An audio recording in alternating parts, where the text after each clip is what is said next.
Hello student, मेरा नाम है अंजलि और मैं आपका स्वागत करती हूँ हमारे यूट्यूब चैनल में मैराथन गुरु टीवी। आज हम स्टार्ट करेंगे इकोनॉमिक्स यानी अर्थशास्त्र के बारे में। तो अर्थशास्त्र के बारे में स्टार्ट करने से पहले मैं ज़रा आपको इसके डेफिनेशन या फिर इसका मतलब क्या होता है वो आपको बताना चाहूँगी। तो इकोनॉमिक्स बेसिकली क्या होता है? Economics is the study of human behaviour that how people earn their living.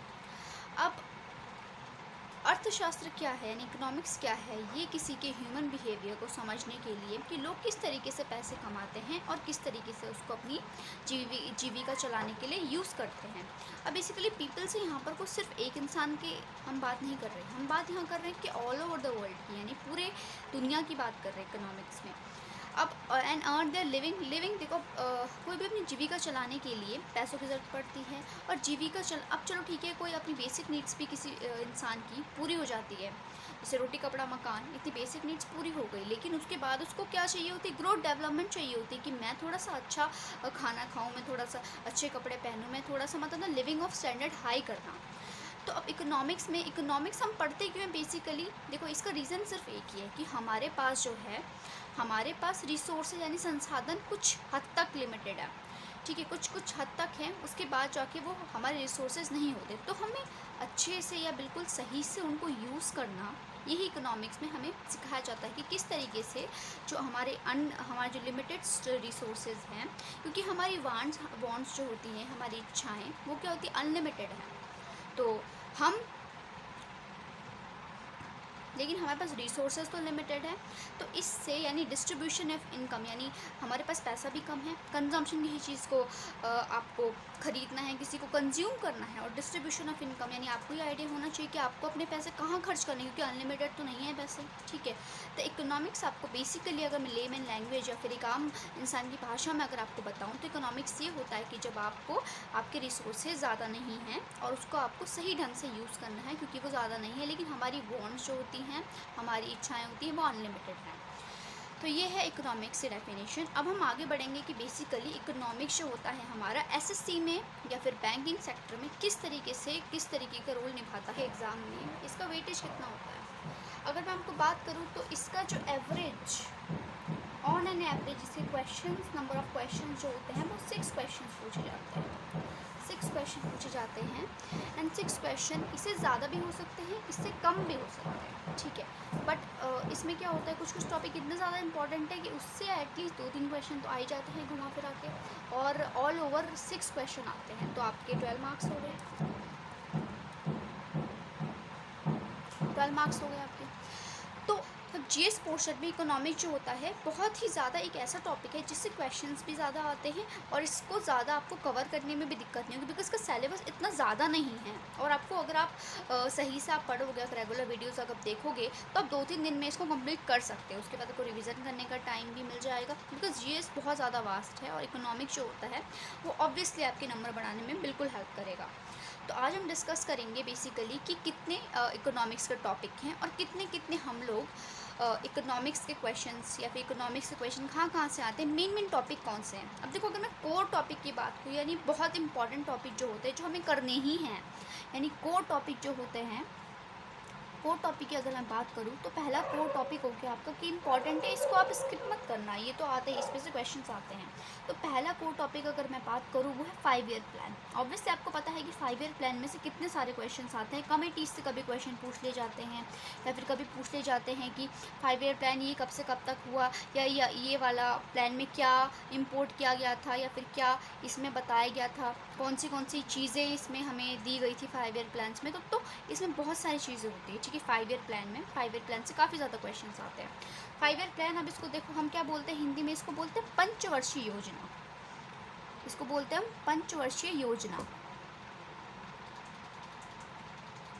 पंचवर्षीय योजना। इसमें जब हम पढ़ेंगे इसको, अभी हम सिर्फ ऐसे डिस्कस करें, हम इसे डिटेल्ड टॉपिक हम हर एक वीडियो में हर किसी का डिटेल टॉपिक हम डिस्कस करेंगे और हम ये देखेंगे कि हर किसी में एग्ज़ाम ओरिएंटेड पढ़ाई करनी है, ज़्यादा नहीं पढ़ना है। बहुत सारा मटेरियल तो बहुत सारे अवेलेबल है, लेकिन आपको सिर्फ उतना ही पढ़ना है जितना आपके एग्ज़ाम्स में आएगा, उतना ही पढ़ना है बस।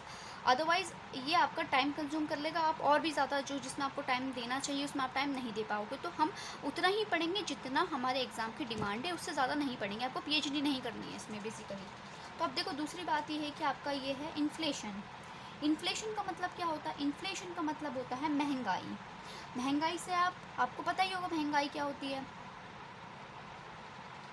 कि जब कोई किसी भी चीज़ के रेट या फिर प्राइस हाई हो जाते हैं तो उसको हम बोलते हैं इन्फ्लेशन। अभी हम डिटेल टॉपिक में बात करेंगे जब हम इस टॉपिक के बारे में वीडियो बनाएंगे, ठीक है, इन्फ्लेशन।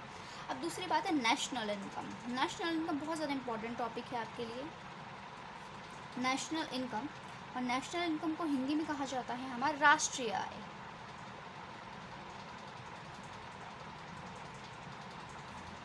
अब बेसिकली ये वाले जो टॉपिक्स हम पढ़ेंगे तो इन टॉपिक्स में हम लोग ये देखेंगे कि इसमें करंट से रिलेटेड भी, क्योंकि इसमें जो ये है 5 ईयर्स और इन्फ्लेशन कि अपना रेट ऑफ इन्फ्लेशन कितना चल रहा है अभी, तो इसमें आपको क्या करना है, इसमें आपको जो करंट टॉपिक से रिलेट करके भी देखना है कि इकोनॉमिक जो भी तुम्हारा चैप्टर्स आप पढ़ रहे हो तो उसमें करंट टॉपिक में क्या क्या चीज़ रिलेटेड है। तो अगर आप साथ साथ लेते जाओगे ना तो करंट अफेयर्स भी आपके होते जाएंगे और इकोनॉमिक्स तो हो ही रही है, ठीक है। अब देखो नेशनल इनकम क्या होती है, राष्ट्रीय आय। अब दूसरी हम बात करेंगे सेंसस 2011 यानी 2011 की जनगणना। अब इसमें हम पढ़ेंगे कि उसमें ऐसा क्या खास हुआ था सेंसस 2011 में। इससे हम फैक्ट्स पढ़ेंगे, ठीक है, जो हमारे इंपॉर्टेंट है हमारे प्रीवियस क्वेश्चंस से रिलेटेड, या उसमें हम देखेंगे प्रीवियस ईयर के क्वेश्चंस भी हम इसमें काफ़ी ज़्यादा करेंगे जो इंपॉर्टेंट है। अब दूसरा ये है मार्केट, यानी ये वाले जो टॉपिक है ये कोर टॉपिक है, ये आपको करने ही है। आपके पास टाइम नहीं बच रहा है कि आप इकोनॉमिक्स करो और आपके पास ज़्यादा टाइम नहीं, तो बट ये टॉपिक तो आपको करने ही पड़ेंगे क्योंकि इसमें से क्वेश्चंस आते हैं और ये आप नहीं स्किप कर सकते हो, ठीक है। तो markets and its types, markets and its types यानी बाज़ार के प्रकार, मतलब कितने तरीके की बाज़ार होते हैं, यानी मोनोपोलिस्टिक मार्केट, मोनोपोलिस्टिक मार्केट या मोनोपोली मार्केट या क्या क्या ये सब चीज़ें क्या होती हैं हम पढ़ेंगे हमारे मार्केट्स एंड टाइप्स में, ठीक है। अब हम बात करते हैं डिमांड एंड सप्लाई की। बेसिकली डिमांड एंड सप्लाई जो होता है आपका ये बहुत ही बेसिकली आपको ये वैसे भी पता ही होगा डिमांड सप्लाई क्या होती है, यानी मांग और आपूर्ति क्या होती है, ठीक है। लेकिन हमारे एग्ज़ाम्स में क्वेश्चन किस तरीके से मोल्ड करके एग्जामिनर पूछता है हमें वो पढ़ना है, ठीक है। अब देखो ये क्या है, ये है मांग और आपूर्ति।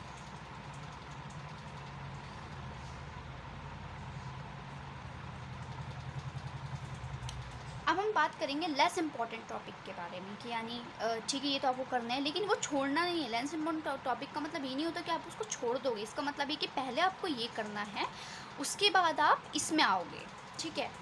तो अब ये है लेस इम्पॉर्टेंट टॉपिक।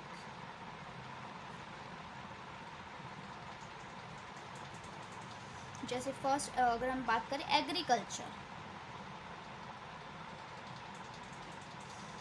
ये इम्पॉर्टेंट टॉपिक, ये टॉपिक इम्पॉर्टेंट है, मतलब कोर टॉपिक उसमें आपको करने हैं, उसके बाद आपको ये वाले टॉपिक करने हैं। अब यानी ये जो है ये तुम्हारा कृषि अर्थशास्त्र।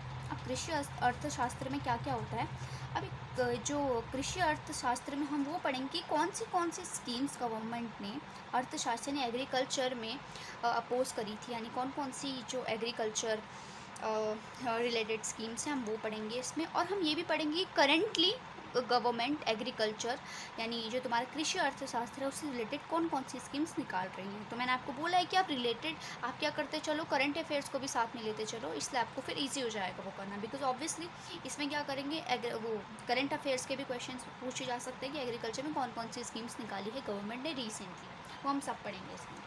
अब दूसरी अगर हम बात करें, अब ये है तुम्हारा पॉवर्टी एंड अनएम्प्लॉयमेंट।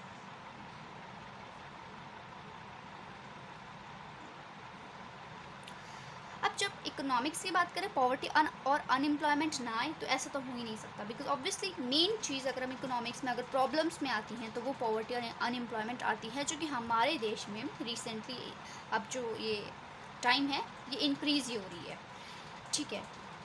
बट इसमें हम पढ़ेंगे कि एग्ज़ाम ओरिएंटेड एग्ज़ाम में इससे रिलेटेड क्या क्वेश्चंस आते हैं। अब पॉवर्टी और हमारा अनएम्प्लॉयमेंट को क्या कहा जाता है, गरीबी और बेरोज़गारी।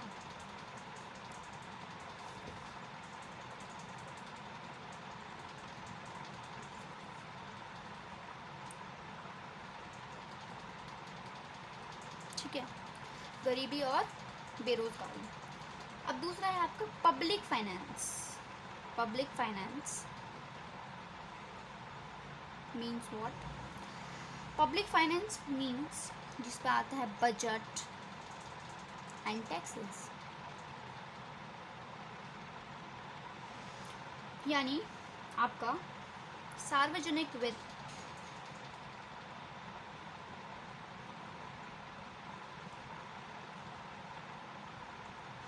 ठीक है, और ये है आपका बजट और कर।